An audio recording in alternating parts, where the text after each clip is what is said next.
Hello students, I am Dr. Umesh Bansod from the Department of English, J.M. Patel College, Bhandara, Maharashtra.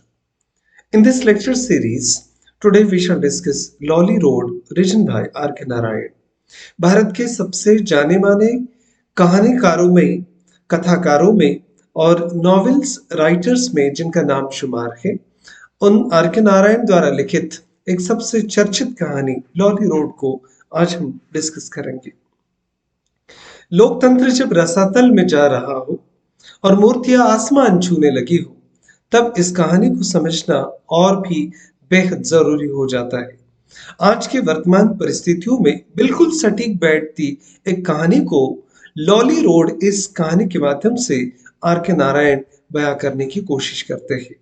Are के नारायण का जन्म 1906 में हुआ और 2001 में वो दुनिया से चले गए।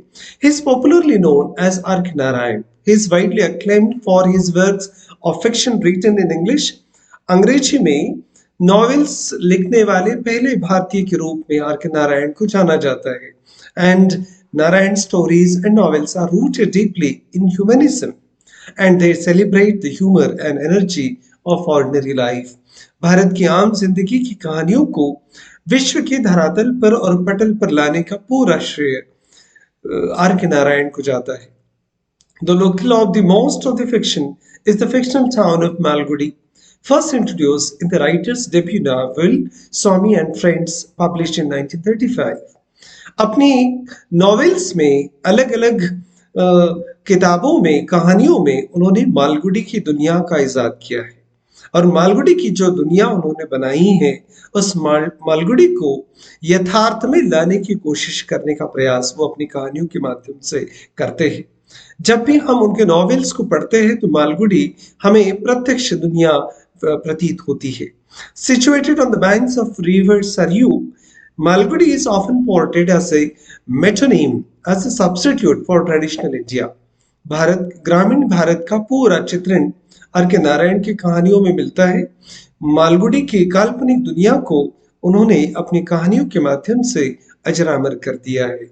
His popular works include The Bachelor of Arts, published in 1935, 37, Malgudi Days in 1943, Waiting for Mahatma 1955, The Guide 1958, and The Man-Eater of Malgudi 1961. Besides novels, he has written short stories, travelogues, condensed versions of Indian epics in English, and a memoir titled My Days 1974. Narayan received numerous awards and honors for his works, including the Padma Vibhushan in 1964, India's second highest civilian award. Narayan won the Sahitya Akademi Award in 1958 for The Guide. Lolly road publish in 1956। 1947 में भारत आजाद हुआ। 1950 में ये गणतंत्र देश बना और ये वही 2-4-5 साल आगे पीछे का समय है। 1956 में ये कहानी पब्लिश हुई। Humorously portrays the incompetence and ignorance of the local authorities. Local authority जो म्यूनिसिपैलिटी में काम करते हैं उनकी अज्ञानता का वर्णन इस कहानी के माध्यम से और उनकी असक्षमता का वर्णन वो यहाँ पर कहते हैं। When it comes to dealing with the issues of public interest and the way in which the public officers or the importance are usurped and abused by the rich and the frivolous, ये उस दौर की कहानी है जब नया नया भारत गणतंत्र हुआ था और लोगों को शायद इसके एडमिनिस्ट्रेशन के बारे में उतना नॉलेज नहीं था। At the center of the story is the frivolity with which the municipal chairman goes about promoting and trumpeting the nationalism.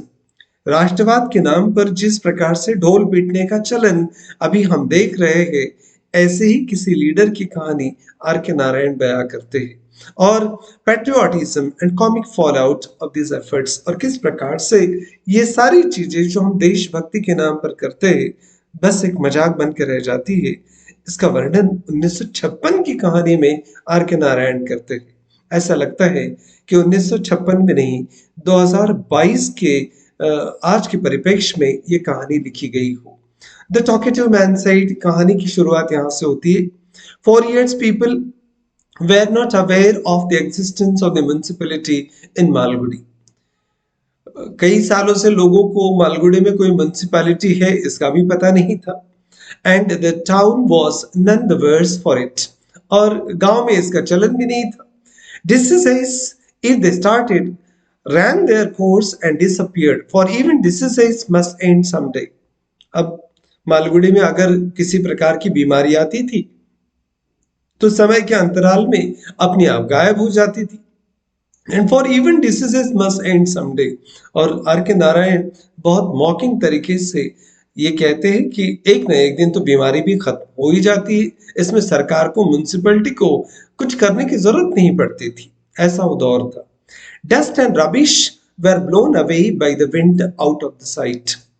अगर कचरा है रास्ते पर और कोई वेस्ट मटेरियल रास्ते पर पड़ा हुआ है तो हवा आकर बहाकर ले जाती थी, कुछ उसको किसी को कुछ करने की जरूरत नहीं पड़ती थी।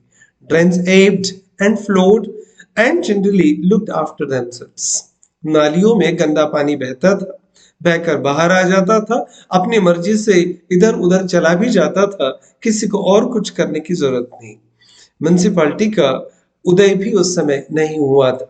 The municipality kept itself in the background. Background में ही ये म्युनिसिपैलिटी दिखाई देती थी, प्रत्यक्ष रूप में किसी काम में तो दिखती ही नहीं थी। And remain so till the country got its independence on the 15th of August 1947। Municipality हुआ करती थी, ये बात पर्दे के पीछे छिपी रही 1947 तक। जब भारत आजाद हुआ, भारत ने पहली बार जब 1947 के बाद में म्युनिसिपैलिटी का गठन किया तो ये सारी चीजें फिर पर्दे पर दिखने लगी।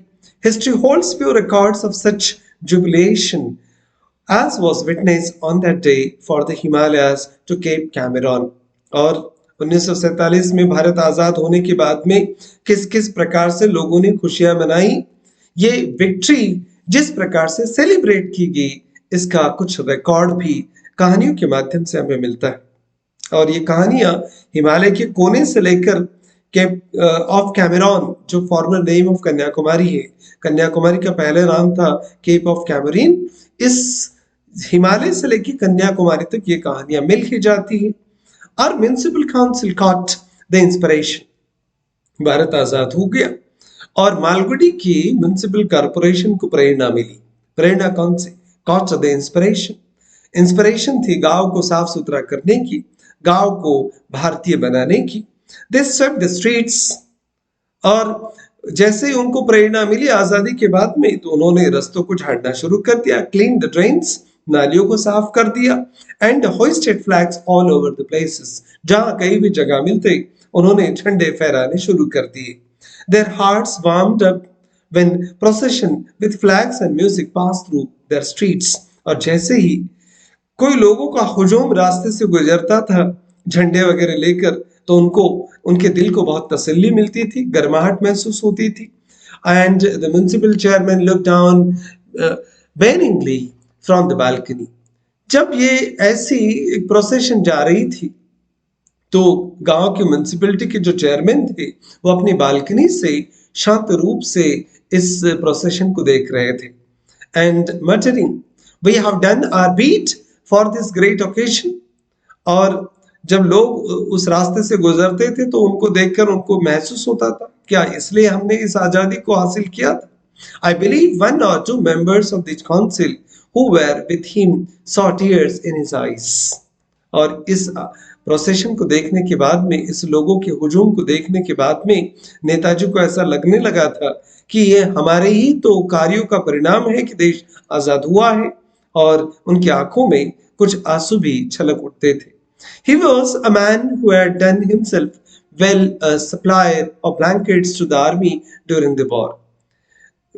जो 1947 के दरमियान की जो पीढ़ी थी, उन्होंने अपना सब कुछ देश की आजादी के लिए दांव पर लगा दिया था। बहुत ईमानदार लोगों की वो पीढ़ी रही होगी जिन्होंने अपना सब कुछ निछावर करके देश को आजाद कर दिया। And he was a man who had done himself well a supplier of blankets to the army during the war, later spending the great deal of his gains in securing the chairmanship। युद्ध के दौरान army को blanket supply करने का काम ये नेताजी करते थे। और देश की सेवा करने के बाद में फिर इनको पुरस्कार भी मिला चेयरमैनशिप का। ये म्युनिसिपैलिटी के चेयरमैन भी बन गए and that is an epic by itself and does not concern us now. अब उन्होंने क्या किया था, नहीं किया था, कैसे चेयरमैन बने, ये हमारे लिए ज्यादा इंपॉर्टेंट नहीं है। आर के नारायण जिस बात को इस कहानी के माध्यम से बताने का प्रयास करते, हम कहानी को उधर लेकर जाते हैं। वो कहते my present story is different and the satisfaction the chairman now felt was, however, short-lived. In about a week, when the bunting was torn off, he became quite dispirited, and I used to visit him almost every day, trying to make a living out of the news reports to an upcountry paper which paid me 2 rupees for every inch of published news. अब हो गया, आजादी का त्योहार मना के हो गया, लोगों ने प्रोसेशंस निकाले, बैंड बजाया, झंडे फहराए, सब कुछ होने के बाद में अभी 1-2 हफ्ते का समय चला गया और जो झंडे फहराए थे, जो तोरण लगाए थे, फट गए हवा से एंड नेताजी नाराज हो गए ये सब देखकर। I used to visit him, और लेखक पत्रकार के रूप में बार बार उसके पास जाते थे मिलने। एक अखबार चलाते थे, छोटा सा अखबार था, अप कंट्री न्यूज़पेपर, जो गांव के इंटीरियर पार्ट में पब्लिश होके बढ़ता था और 2 रुपया मिल जाया करता था न्यूज पब्लिश होने के लिए, inch of a publish news. And every month I could measure about 10 inches of news in that paper. 1 inch की अगर न्यूज हो तो 2 रुपया मिल जाते थे। 10 इंच की खबरें तो मैं छाप ही लेता था, ऐसा लेखक कहते हैं। And which was mostly of somewhat idealized account of the municipal affairs. Municipality में, म्युनिसिपल कॉर्पोरेशन में क्या क्या चलता था, इसके बारे में मैं रोज आते जाते लिखने की कोशिश करता था। This made me a great favourite there. अब मेरा आना जाना तो म्युनिसिपैलिटी में लगा ही रहा है और मैं उनके बारे में खबरें भी छापता था और उनके एडवर्टाइज भी करता था, तो मेरा आना जाना बढ़ने के कारण मैं वहां का बहुत फेवरेट हो गया।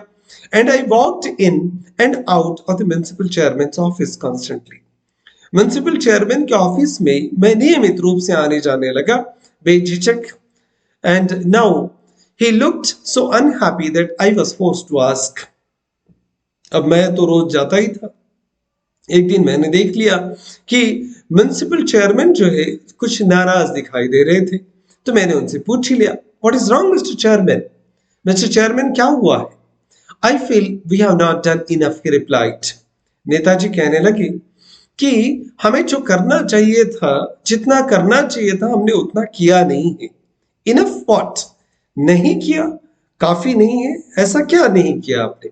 Nothing to mark of the great event. Bharat आजाद हुआ और उसके उपलक्ष्य में कुछ ऐसा जो इतिहास ध्यान में रखे, ऐसा हमने कुछ किया ही नहीं। He sat brood, और वो चिंताग्रस्त तरीके से बैठे रहे एंड देन अनाउंस, और फिर उन्होंने घोषणा कर दी, come what may, I am going to do something great. जो भी हो जाए चलेगा, अब मैं कुछ महान कार्य करने वाला हूं।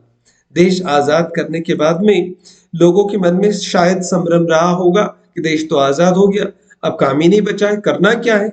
इसलिए म्युनिसिपैलिटी के चेयरमैन ने घोषणा कर दी कि चलो कुछ महान काम किया जाए। He called up an extraordinary meeting of the council. फिर काउंसिल की एक असाधारण बैठक उन्होंने बुलाई and he hadn't long given us a long speech, and at once they decided to nationalize the names of all streets and parks. और जैसे ही उन्होंने मीटिंग बुलाई, उन्होंने एक लंबा स्पीच वहां पर दिया एंड लोगों को वहां बताने की कोशिश की कि जितने सारे रास्ते, पार्क है, उन सब के नाम बदल दिए जाए। हमें आजकल लगने लगा है कि शहरों के नाम बदलने से ही सब कुछ हो जाएगा, बाकी कुछ करने की जरूरत ही महसूस नहीं होती। In the honour of the birth of independence, Bharat को आजादी मिली तो ऐसा लगने लगा कि शहरों के नाम बदलकर, पार्क के नाम बदलकर बहुत बड़ी देश सेवा, समाज सेवा हम कर रहे हैं। And they made start with a park at the market square. और फिर शुरुआत हुई। मालगुडी का सबसे बड़ा जो स्क्वायर था, मार्केट प्लेस था, वहां से इस काम को अंजाम दिया गया। It used to be called the coronation park.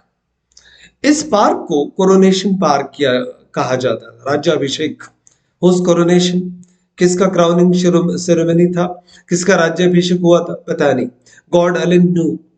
And it might have been a coronation of the Victoria or of Ashoka.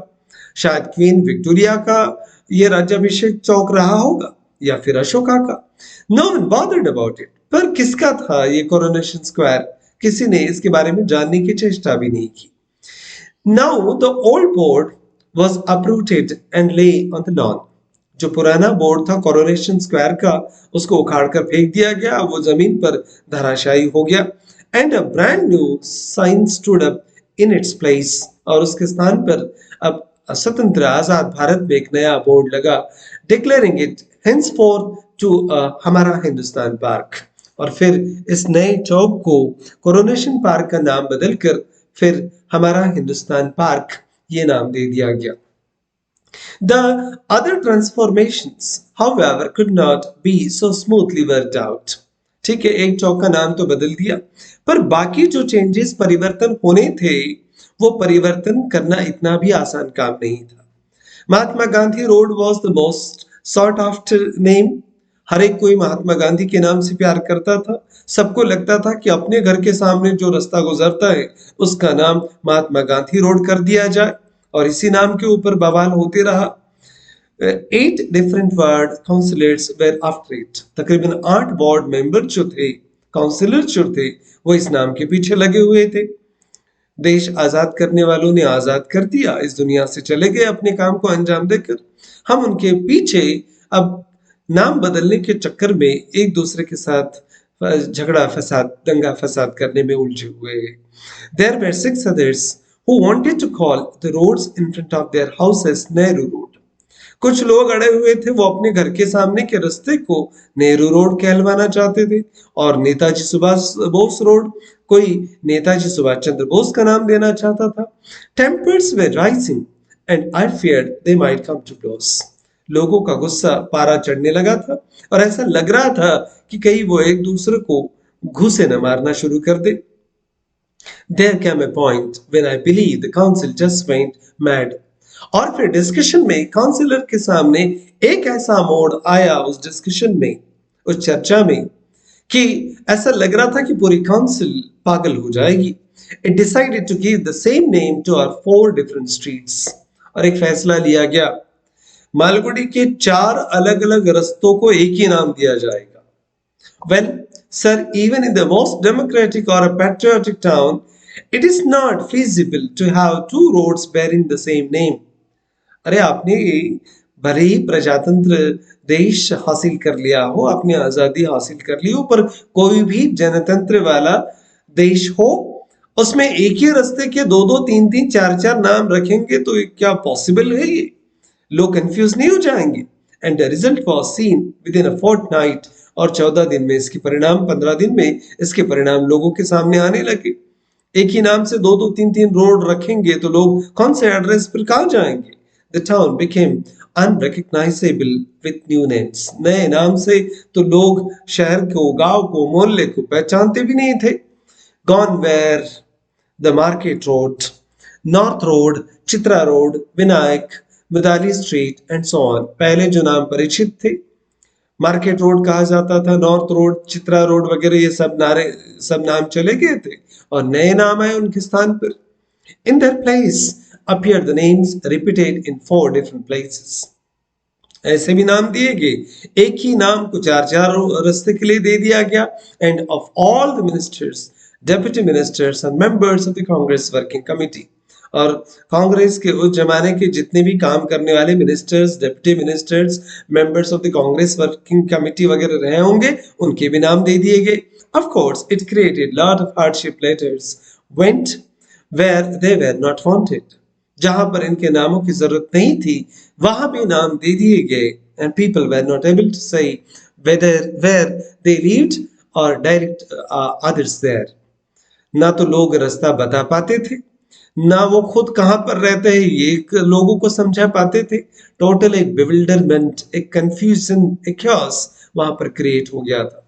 The town became a wilderness with all its landmarks gone.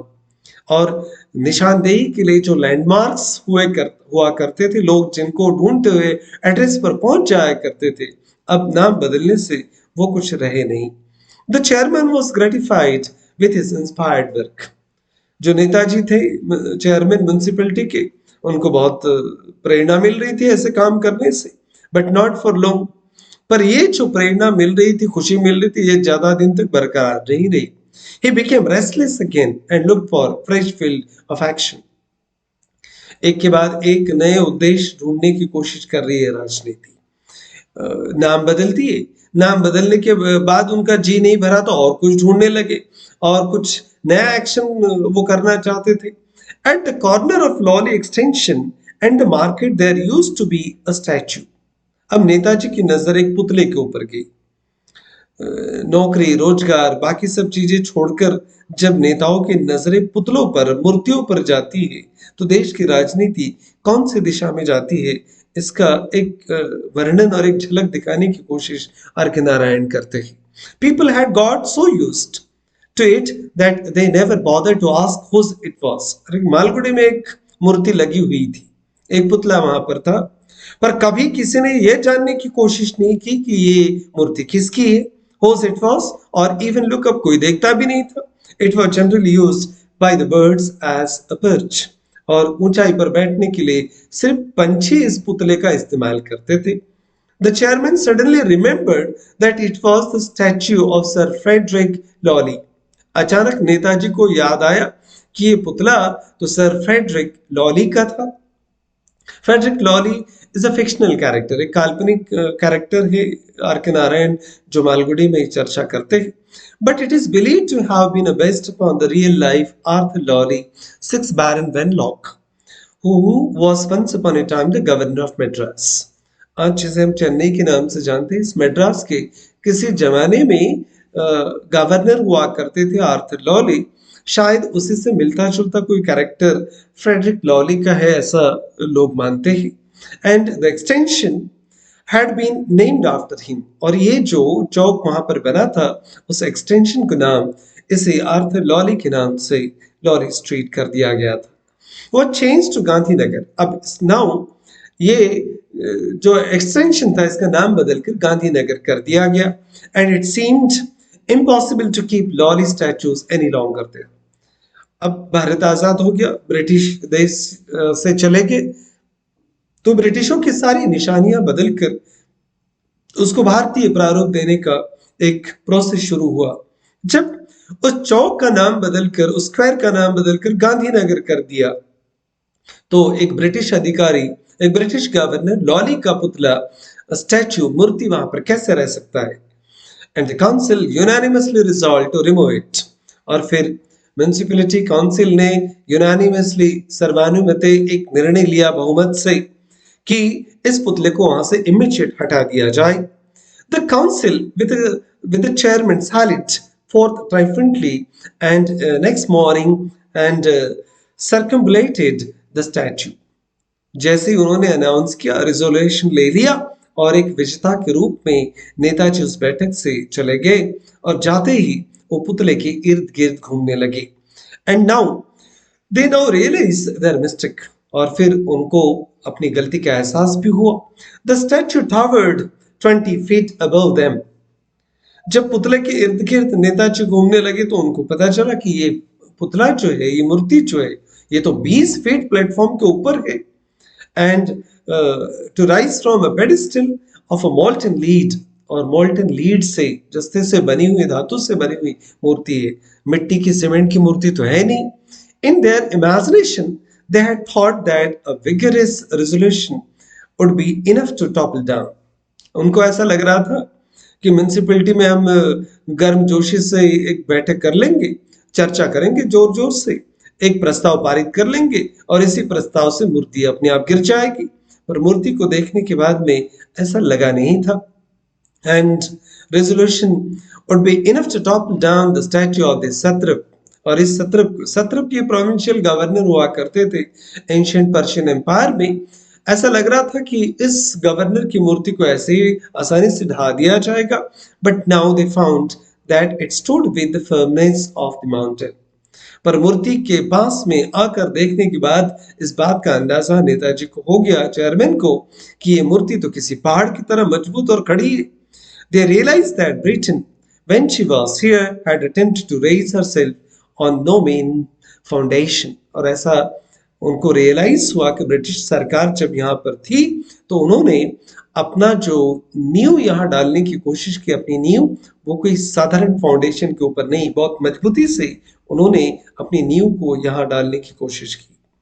But it made them only firmer in the resolve. पर पुतला भले ही मजबूत हो, पर इससे वो दुखी नहीं हुए, चिंताग्रस्त नहीं हुए, भले उनका और इसमें इंस्पिरेशन जो था, उनका जो निर्धार था और मजबूत होते गया। If it was going to mean blasting up that part of the town for the purpose, they would do it. अगर बारूद लगाकर इस हिस्से को उड़ा भी देना पड़े तो हम उड़ाएंगे, देशभक्ति के लिए, देश के नाम पर। इस प्रकार का निर्धार तो कर ही लिया था। एक बार जब देशभक्ति का जुनून सर पे चढ़ जाए तो लोग कुछ भी करने के लिए तैयार हो जाते हैं। For they unearth a lot of history about Sir Frederick Lowry. फिर इन्होंने इतिहास को खंगालना शुरू कर दिया।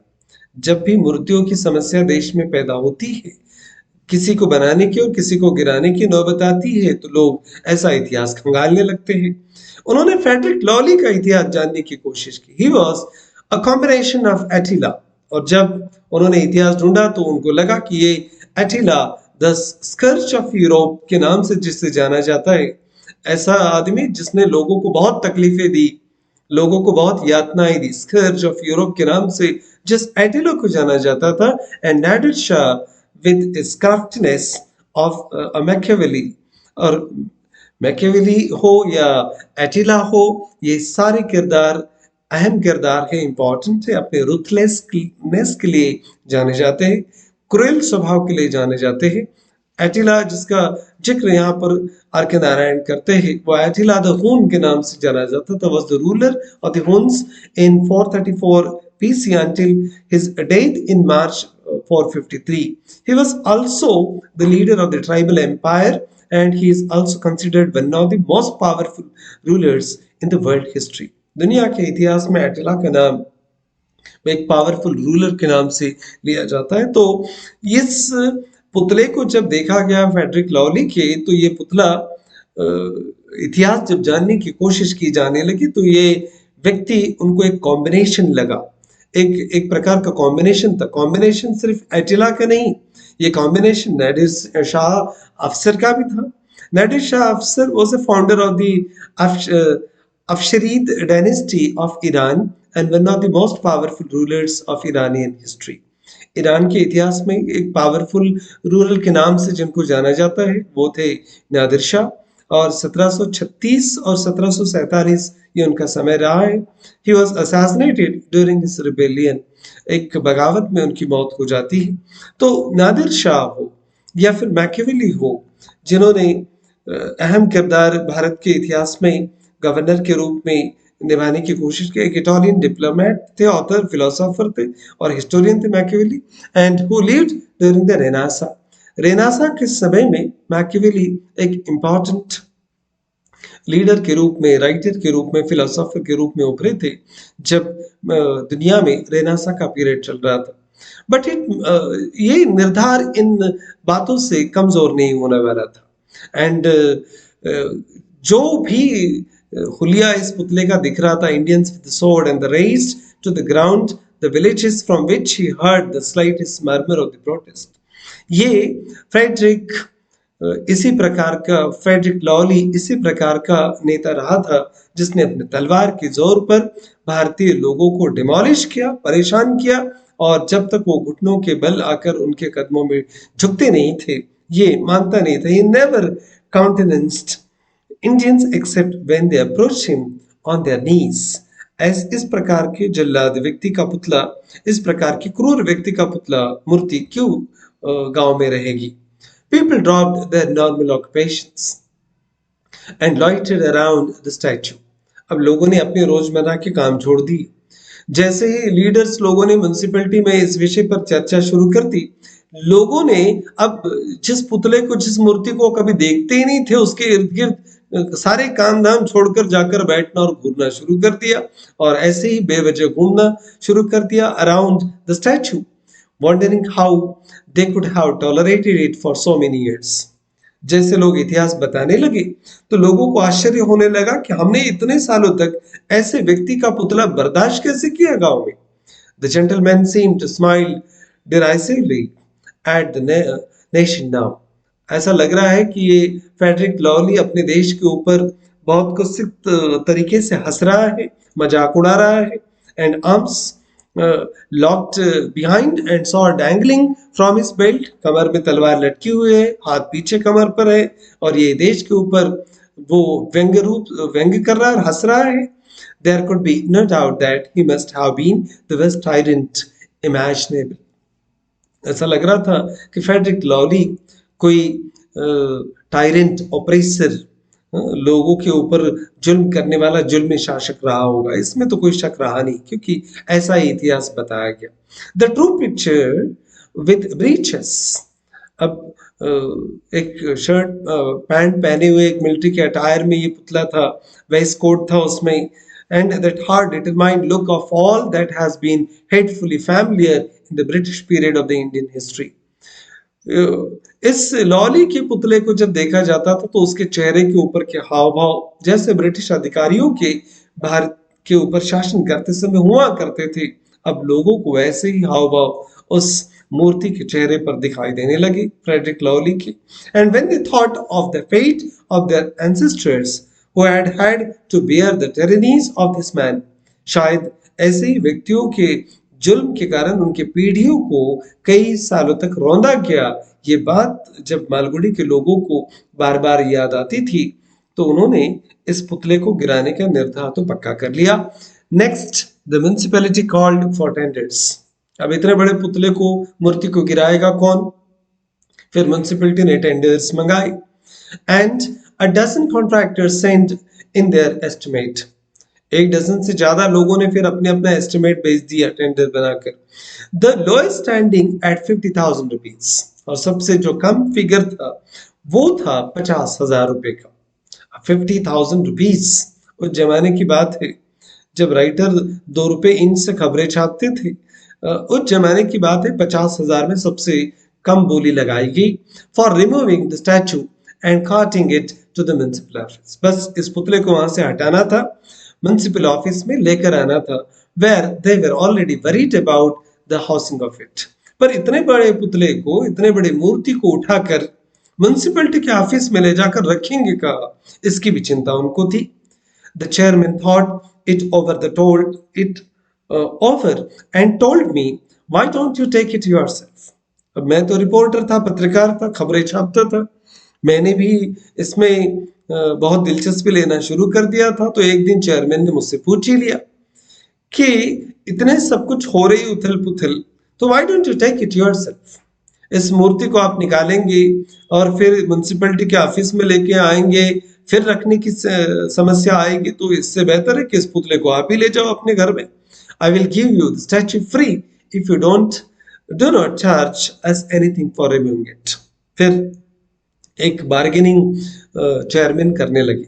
अगर इस मूर्ति को आप निकाल कर अपने घर में ले जाते हो तो आप मुझे मत पैसा दीजिए, मैं भी आपको पैसे नहीं देता, इसके बदले में मूर्ति ले जाइए. I had thought till then that only my municipal friends were mad, but now I found I could be just as mad as दे.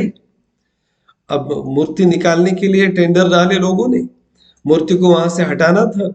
नेताजी ने ऐसा प्रस्ताव दे दिया, मूर्ति ले जाओ, भले ही पैसे मत लो, पैसे मत दो मूर्ति के, मूर्ति तुम्हारी हो जाएगी, पर इसको हटाने का खर्चा भी मत मांगना म्युनिसिपैलिटी से. अभी तक तो लग रहा था कि नेताजी और म्युनिसिपैलिटी पागल है.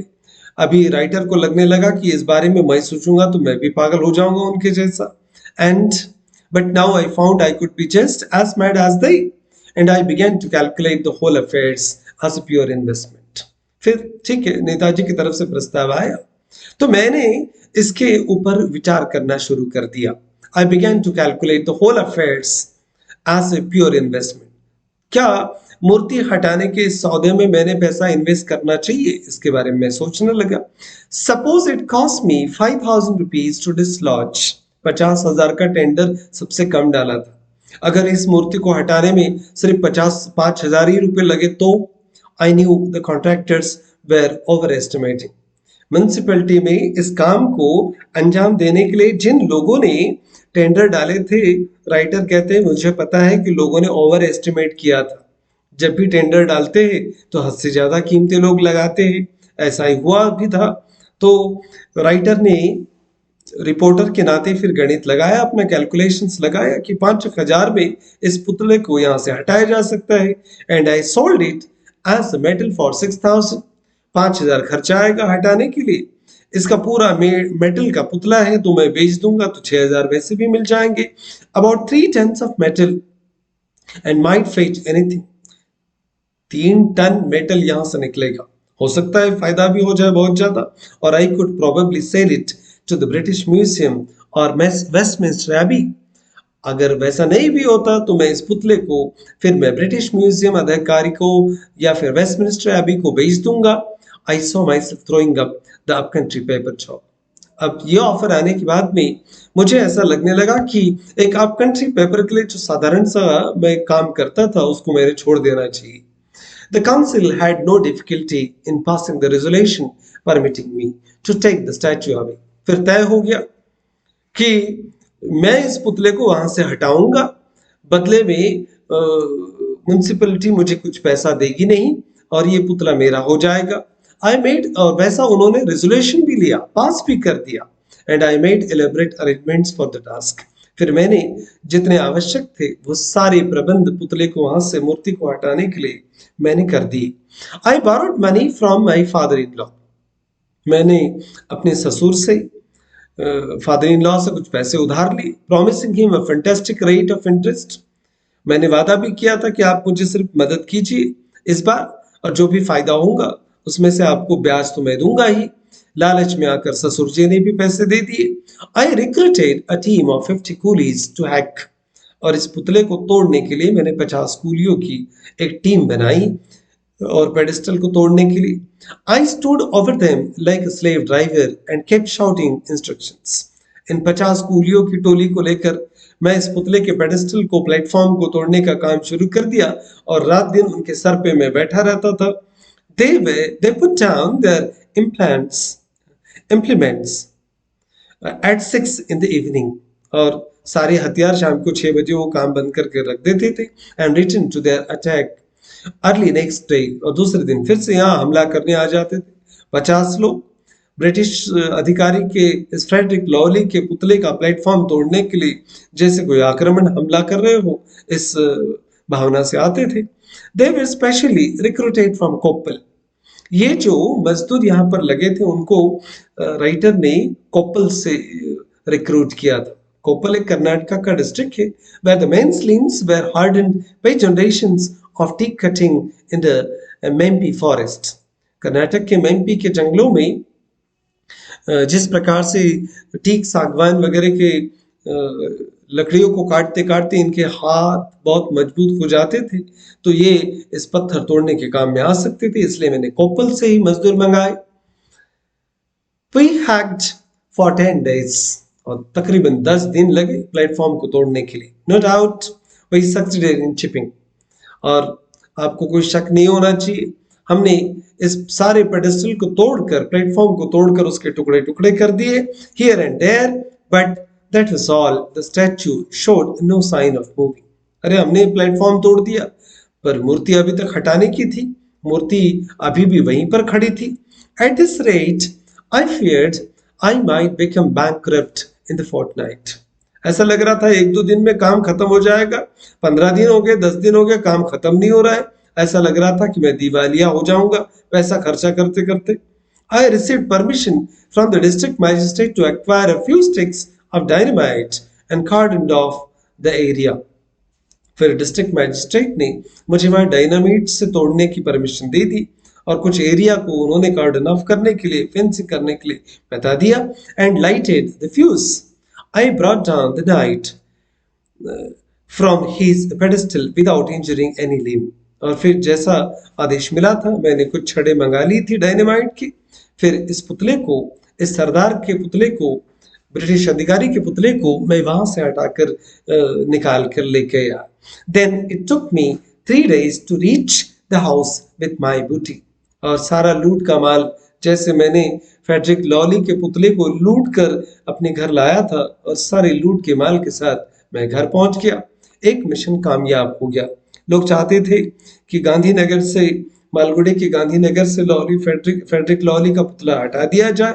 हमने हटा दिया, and it was stretched out on specially designed carriage drawn by several bullocks। बहुत सारे बैल हमने लगा दिए थे गाड़ियों में, और एक विशेष व्यवस्था में हम इस मूर्ति को लादकर घर की तरफ ला रहे थे। The confusion brought about my passage along market road. अब प्रॉब्लम, एक समस्या और खड़ी होगी। मार्केट रोड से तो हम चले आ रहे थे, पर मेरे घर की गली में ये इतना बड़ा पुतला कैसे जाएगा? The crowd that followed uttering jokes, the incessant shouting and instructions I had to be giving, the blinding heat of the day, Sir F's carriage coming to halt at every inconvenient spot and angle, moving neither forward nor backward, holding up the traffic on all sides, and the darkness coming on suddenly with the statue nowhere near my home. All this was a nightmare I wished to pass over। एक बुरे सपने की तरह लग रहा था। बहुत सारे बैल लगाकर मैं खींच कर तो ला रहा था। लोग मेरे पीछे पीछे चल रहे थे, अटरिंग जोक्स, मजाक उड़ा रहे थे कुछ लोग तो कंटिन्यूस कुछ न कुछ इंस्ट्रक्शंस दे रहे थे। और मैं फेडरिक लॉली का पुतला अपने घर के तरफ जैसे तैसे करके ला रहा था, कभी आगे करके कभी पीछे करके, सारे ट्रैफिक को जाम करते। ऐसा लग रहा था सुबह से शाम हो गई, अंधेरा हो गया, और ये बुरे सपने की तरह मुझे लगने लगा। I mounted guard over him on the road side at night. फिर रात के समय मैंने गार्ड भी लगा दिया कि ये पुतला यहाँ पर गिरा हुआ है, तुम यही रुको पहरा देते हुए। एज ही ले on his back staring at the stars. पुतला नीचे धराशायी हो चुका था, आसमान में तारे देख रहा था। I felt sorry for him and said, well, this is what you get for being such a haughty imperialist. अब उस पुतले को नीचे जमीन पर धराशायी देखकर मुझे बुरा भी लग रहा था, पर मैंने कहा कि यही नतीजा होता है। जिस प्रकार के तुम गुस्से वाले इंपेरियलिस्ट थे, साम्राज्यवादी थे, तुम्हारा तो यही होना था। It never page. In due course he was safely lodged in my small house. जैसे तैसे करके फेडरिक लॉली के पुतले को मेरे घर के करीब लेकर आए। In due course he was safely lodged in my small house. His head and shoulders were in front hall, and the rest of him stretched out into the street through the doorway। 3 हिस्सों में इसके part दिख रहे थे। कुछ हिस्सा मेरे दरवाजे तक, कुछ घर के सामने तक, कुछ हॉल तक, कुछ रास्ते पर फैला हुआ। It was an obliging community there at Kabir Lane, and nobody minded this obstruction। जैसे ही मैंने इस फेडरिक लॉली के पुतले को गिरा कर नीचे लाया, घर में लाया इस मूर्ति को, रास्ते पर इसके पैर भी लटक रहे थे, लोगों को तकलीफ हो रही थी, पर किसी ने भी इसके ऊपर ऑब्जेक्शन नहीं लिया। उनको तो धन्यता महसूस हो रही थी कि एक ब्रिटिश अधिकारी का पुतला टूट गया, मूर्ति टूट गई। The municipal council passed a resolution thanking for my service. एक बहुत बड़ा अध्याय पूर्ण हो गया। म्युनिसिपल काउंसिल ने एक मेरे नाम से धन्यवाद प्रस्ताव पारित किया। मूर्ति हटाने का प्रस्ताव भी म्युनिसिपल कॉर्पोरेशन का ही था। मुझे बिना पैसे दिए मूर्ति दान में दे दी मुझे, और मेरी हो गई, ये भी प्रस्ताव उनका था। उन्होंने प्रस्ताव भी अभी पेश किया, मेरा धन्यवाद भी दे दिया। And I wired this to my paper. अब जैसे ये धन्यवाद प्रस्ताव उन्होंने मुझे भेजा, तो मैंने इस खबर को अखबार में छाप दिया। Tacking onto it in a change story of the statue। और इस मूर्ति की कहानी 10 इंच की खबर में मैंने पब्लिश भी कर दी। इसका परिणाम ये हुआ, a week later the chairman came to my house in the state of agitation। चिड़ी हुई हालत में दूसरे दिन जैसे ही खबर छपी तो नेताजी मेरे घर पर आ गए, म्युनिसिपैलिटी के chairman. I seated him on the chest of the tyrant। मेरे दरवाजे के सामने फेडरिक लॉली का पुतला धराशायी होकर गिरा हुआ ही था। नेताजी आकर उसकी छाती पर बैठ गए पुतले के। And he said, I have bad news for you. देखो, मैं तुम्हारे लिए बुरी खबर लेके आया हूं।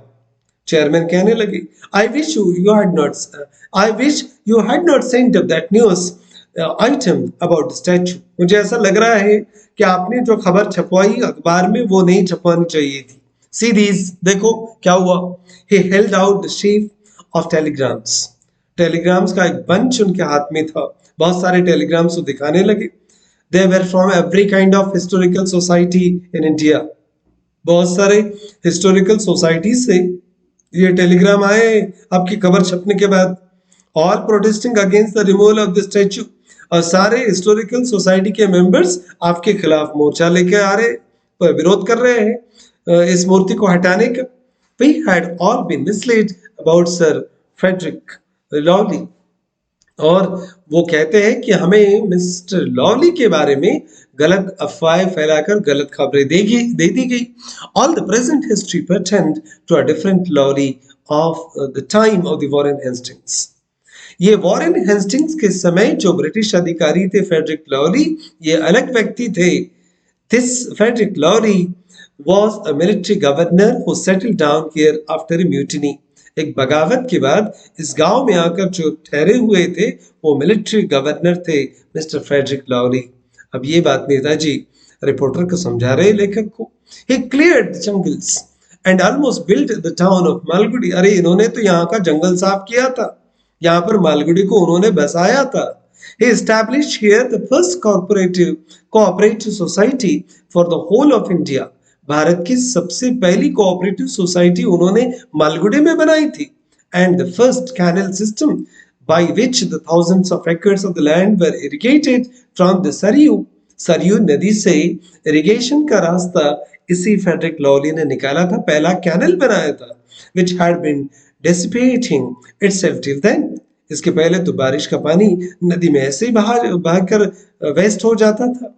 He established that and he died in the great Saryu floods while attempting to save the lives of the villagers living on its banks। इसके किनारे, सरयू के किनारे जो गांव के लोग रहते थे, इनको बचाने के चक्कर में बाढ़ के दिनों में इनकी खुद की जान भी चली गई थी। He was the first Englishman to advise the British Parliament to involve more and more Indians in all Indian affairs। सभी राज्य कारभार के सभी प्रशासकीय हिस्से में भारतीय लोगों की हिस्सेदारी ज्यादा से ज्यादा हो, ये कहने वाले पहले ब्रिटिश अधिकारी थे जिन्होंने इस बात को ब्रिटिश पार्लियामेंट में कहा था। ये नया इतिहास फेडरिक लॉवली के बारे में अब लोगों के सामने आने लगा।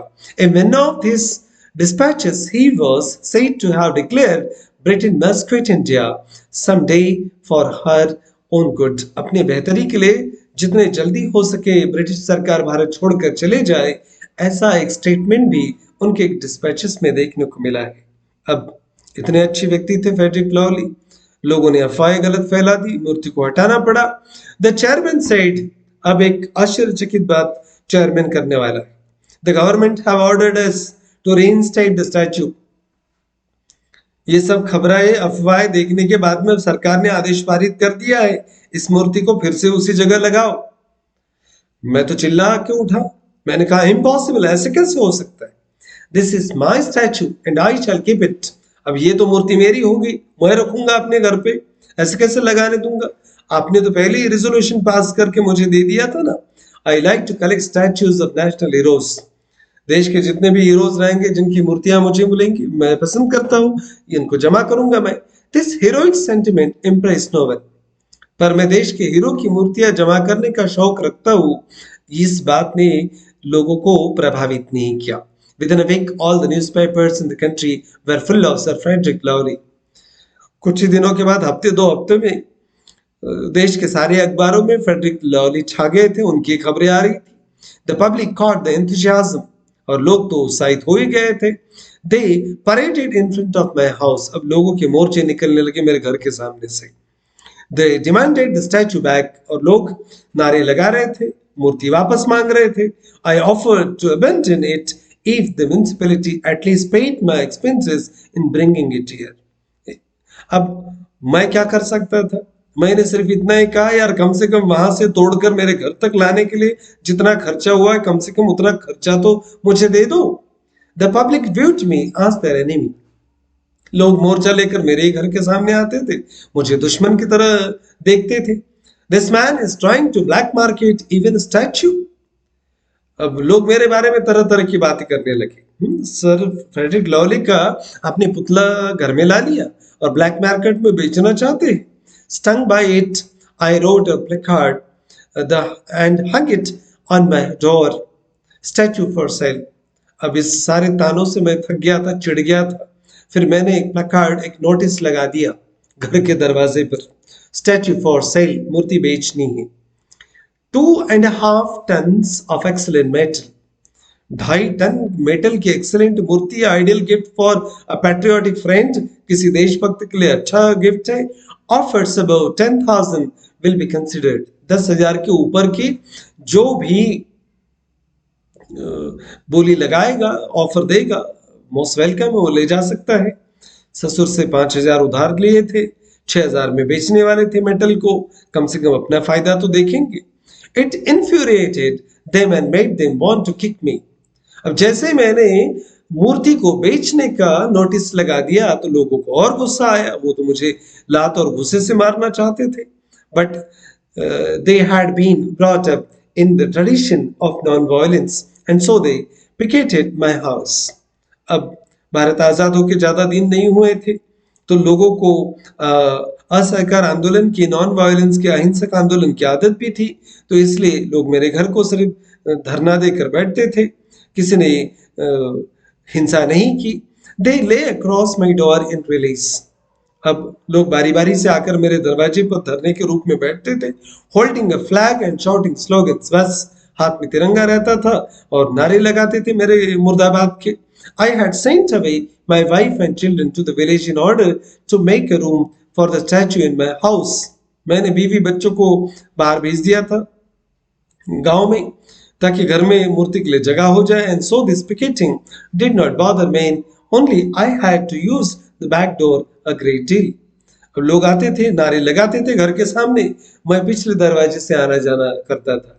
The municipality sent me a notice of prosecution. अब कानूनी कार्रवाई का एक नोटिस म्युनिसिपैलिटी ने मुझे भेज दिया। Under the ancient monuments act which I repudiated in suitable terms. अभी इस कानून के तहत, एंशिएंट मॉन्यूमेंट्स कानून के तहत मुझे नोटिस भी थमा दिया था म्युनिसिपैलिटी ने। मैंने उस नोटिस का जवाब दे दिया उचित शब्दों में और नकारा उनके नोटिस को। We were getting into the bewildering legislations. अब एक अजब ही कानूनी दावपेच में मैं फंसते जा रहा था। Battle of fits between me and the municipal lawyers. Municipality के लॉयर और मेरे बीच में चतुराई के अलग अलग डायलॉग्स होने लगे। वो अपनी विद्वत्ता दिखा रहे थे, मैं अपना ज्ञान बता रहा था। The only nuisance about it was that an abnormal quantity of correspondence developed and choked up an already contested household. पहले घर में जगह नहीं थी, अब रोज के लेटर्स आने लगे, डॉक्यूमेंट्स आने लगे, करस्पॉन्डेंस होने लगे, इससे मेरा घर और भरते गया। आई क्लंग टू माई स्टैच्यू। मैं अपनी मूर्ति को कस कर पकड़ कर बैठा था, secretly despairing how the matter was ever going to end. उस मूर्ति को देखते जाता था और कल्पना करता था कब ये और कैसे ये किस्सा खत्म हो जाएगा। I long to be able to stretch myself fully in my own house. अरे कम से कम फ्रेडरिक लॉली की मूर्ति तानकर मेरे आंगन में पड़ी हुई है, मैं अपने घर में आराम से सोना चाहता था। एंड 6 months later रिलीफ केम। 6 महीने के बाद में एक सुकून की खबर मेरे पास आई। The government demanded report from the municipality on the question of the statue. सरकार ने रिपोर्ट मंगाई म्युनिसिपैलिटी से मूर्ति के बारे में। And this together with other lapses on the part of the municipality made them want to know why the existing council should not be dissolved. फिर सरकार ने कहा कि इस प्रकार के निर्णय लेने के कारण क्यों न म्युनिसिपैलिटी को भी डिसॉल्व कर दिया जाए। एंड री-इलेक्शंस ऑर्डर्ड, और फिर री-इलेक्शन ऑर्डर कर दिए गए। I called on the chairman and said you will have to do something grand now. देखिए नेताजी, इलेक्शन, ये बॉडी डिसॉल्व हो गई है, सरकार ने आदेश निकाल दिया, नए इलेक्शंस डिक्लेयर कर दिए। आप अगर बड़ा कुछ नहीं करेंगे तो आपकी कुर्सी तो गई। कुर्सी के चक्कर में न जाने मूर्तियों के साथ क्या क्या पॉलिटिक्स लोग करते हैं। Why not acquire my house as national trust. फिर मैंने एक सुझाव दिया, मिस्टर लॉली की, फ्रेडरिक लॉली की मूर्ति तो मेरे आंगन में पड़ी हुई है, आप तो उसको उठाकर अब म्युनिसिपैलिटी के ऑफिस ले जा नहीं सकते। क्यों ना मेरे घर को ही आप नेशनल ट्रस्ट बना देते, डिक्लेयर कर देते। Why why should I, he ask. फिर चेयरमैन पूछने लगे, मैंने ही क्यों करना चाहिए? Because I said sir, sir Frederick is there, क्योंकि मिस्टर फेडरिक लॉली मेरे घर पर पड़े हुए हैं। You will never be able to cart him. उसको तो दोबारा आप उठाकर वापस नहीं ला सकते टू हिज ओल्ड प्लेस, पुरानी जगह पर, क्योंकि उसका नाम आपने गांधीनगर कर दिया। और सरकार इस मूर्ति को रीइंस्टेट करने की बात करी, फिर से बवाल हो जाएगा। It will be a waste of public money, और पब्लिक का पैसा भी बर्बाद हो जाएगा। Why not put him up where he is now. मेरा एक सुझाव है, ये मूर्ति मेरे घर में जहां पड़ी है उसको वही खड़ी कर दीजिए। He has stayed in the other place too long. और वो पहले वाली जगह पे तो कई सालों तक विराजमान थे ही लॉली जी। अब मेरे घर पर रहने दीजिए, नए जगह पर। I am prepare to give you my house for a reasonable price.